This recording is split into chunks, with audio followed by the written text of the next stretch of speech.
जय श्री महाकाल आदेश। तो आज की चर्चा है एक ऐसी विशिष्ट और प्रचंड शक्ति के विषय में कि जो नकारात्मक ऊर्जाओं, तंत्र वारों और शत्रुओं से पूर्ण रूप से साधक की सुरक्षा करे और साथ ही साधक के धन के मार्ग खोल देती है। और ये शक्ति कोई दैवीय शक्ति नहीं है, ये इतनी होने की शक्ति है। और इनके साथ एक अद्भुत बात जुड़ी हुई है कि ये धन के रक्षक भी हैं। यानी जहां पे खजाना होगा, जहां पे स्वर्ण होगा, जहां पे संपत्ति जमीन के अंदर दबी होगी, वहां ये होंगे। दूसरी बात, वर्तुल साधना में जो 3 शक्तियां हैं, अघोरी, कालका और मसान, इन तीनों शक्तियों के ये धारक हैं। ये जिस शक्ति की बात हो रही है वो शक्ति इन तीनों शक्तियों का धारण करती है।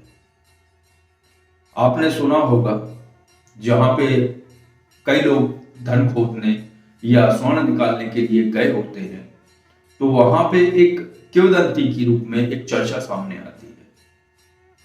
भाई फला जगह धन तो बहुत है, लेकिन वहां एक बहुत प्राचीन और बहुत बृहद यानी बहुत बड़ा सांप रहता है, और इतना बड़ा सर्प है वो कि उसकी मूछें निकली हुई है। ऐसी चर्चाएं आपने सुनी होंगी। ये और कोई नहीं, ये है गौण बाबा। और गौण बाबा इन तीनों शक्तियों को धारण करते हैं, कालका, अघोरी और मसान। क्योंकि जहां गौण बाबा होंगे वहां इन तीनों का पहरा निश्चित रूप से होगा।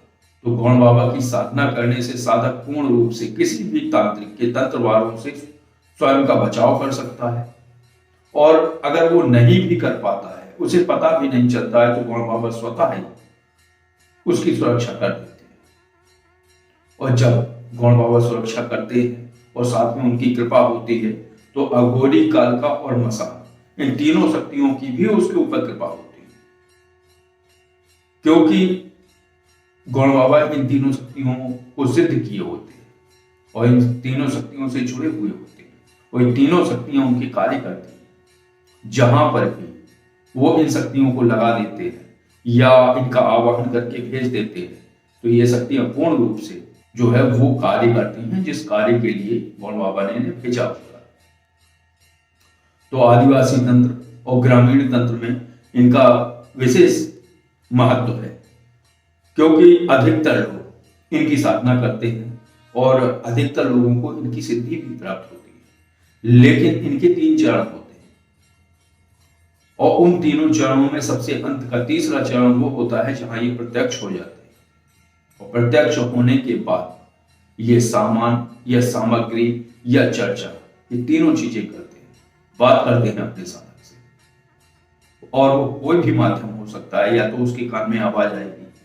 अगर ये बात करते हैं तो फिर सामान नहीं लाएंगे, और सामान लाते हैं तो फिर बात नहीं करेंगे। क्योंकि ऐसे कई साधकों को मैंने देखा है कि जो है जिनको गौण बाबा की सिद्धि है और उनके वो इष्ट भी हैं। तो जो व्यक्ति इनकी साधना कर लेता है वो स्वतः ही तंत्र में इत्र योनि की शक्तियों की साधनाओं में पारंगत हो जाता है।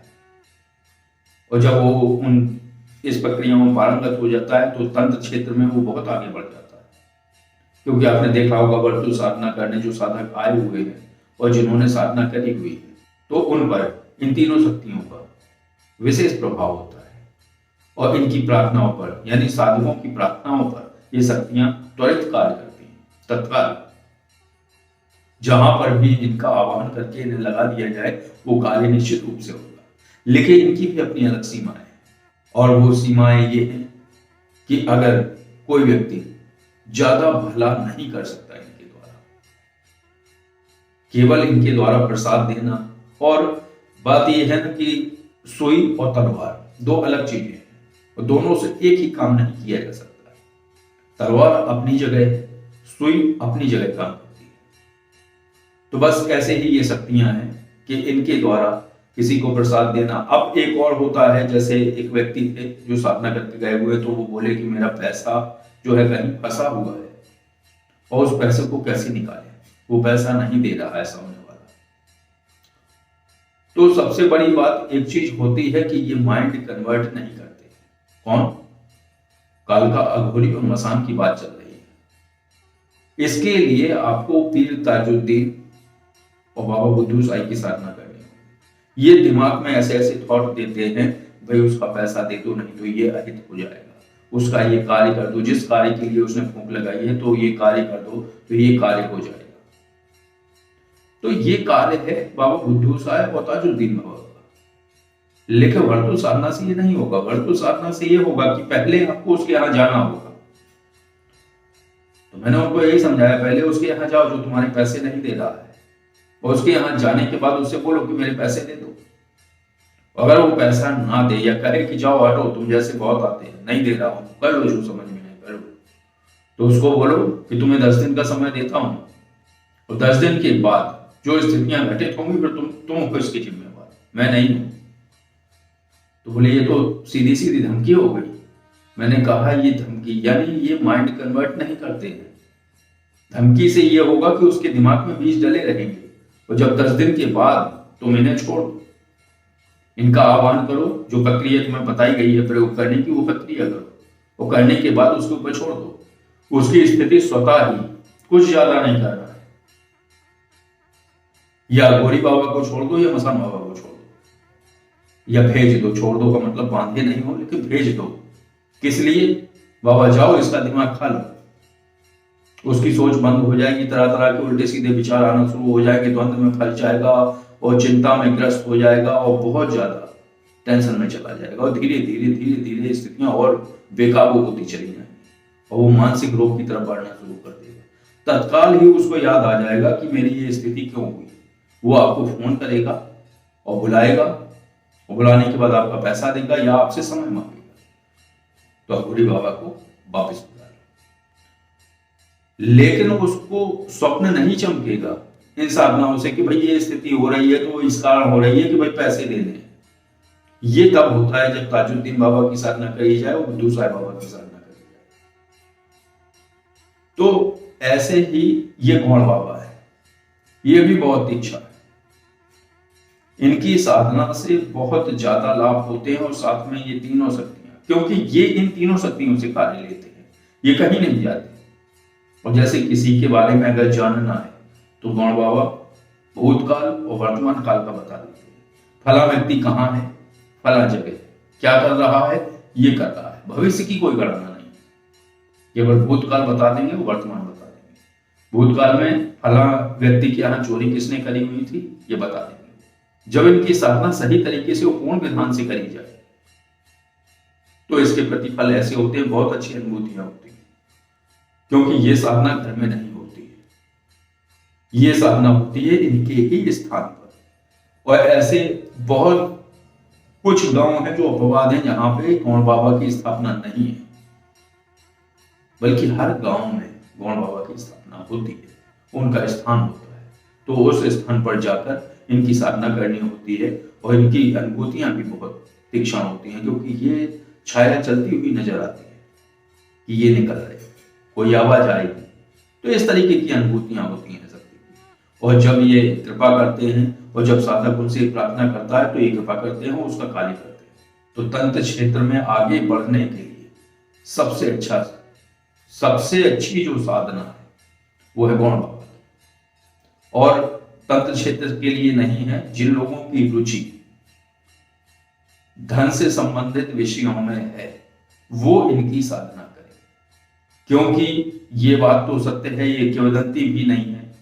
क्योंकि अगर संपत्ति है तो 100 जगह में से कम 80 जगह पर गौड़ बाबा विराजित होंगे, और वो रक्षा कर रहे होंगे उस संपत्ति की। क्योंकि धन में जब धन खोदा जाता है, स्वर्ण या खजाना खोजा जाता है, और जब वो निकाल लेता है तो तरह तरह की समस्याएं प्रकट होना शुरू हो जाती हैं, और वो और कोई नहीं करता, अघोरी काल का मसान पैदा करते हैं उस समस्याओं को। और इसके लिए कहता कौन है? कहते हैं गौड़ बाबा।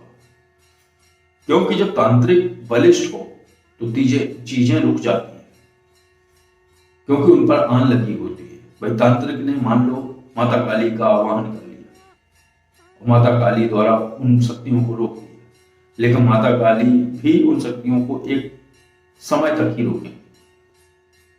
ठीक है, तांत्रिक का कुछ नहीं होगा, लेकिन जैसे ही धन का बंटवारा होगा, स्वर्ण का बंटवारा होगा, तो कई ऐसे लोगों के हाथों में जाएगा जिनका ओरा कुछ है ही नहीं, बस उनको वो संभाल लेंगे। अघोरी काल का मसान और भी तमाम चीजें, बहुत बड़ा एकत्रीकरण होता है धन के संबंध में। तो बस यही थी आज की चर्चा, क्योंकि जब आपने सुना हो कि बहुत बड़ा सर्प है, मूंछों वाला सर्प है, ये और कोई नहीं, ये धन की रक्षक है। और धन के रक्षक कौन है? ये गौण बाबा है। और गौण बाबा की कई जगह जो है मंदिर भी हैं, इनका पूजन भी होता है, और ये कुल देवी देवता के रूप में पूजित होते हैं। तो इनकी जो है आराधना होती है, साधना होती है, और कुछ विशेष परिवार हैं जिनमें ये जो है कुल देवी देवता के रूप में पूजित है। तो बस आज की चर्चा इतनी ही थी। तो आपको ये चर्चा और जानकारी कैसी लगी? अगर ये चर्चा और जानकारी आपको अच्छी लगी हो तो वीडियो को लाइक करिए, और अगर आप किसी पहाड़ों के विषय पर जानकारी चाहते हैं तो कॉल ऐप के माध्यम से आप कॉल करके जानकारी ले सकते हैं। और अगर किसी साधारण विषय पर जानकारी चाहते हैं तो ये जो नंबर स्क्रीन पर है, इस पर आप कॉल और व्हाट्सएप द्वारा जानकारी ले सकते हैं। आदेश, जय श्री महाकाल।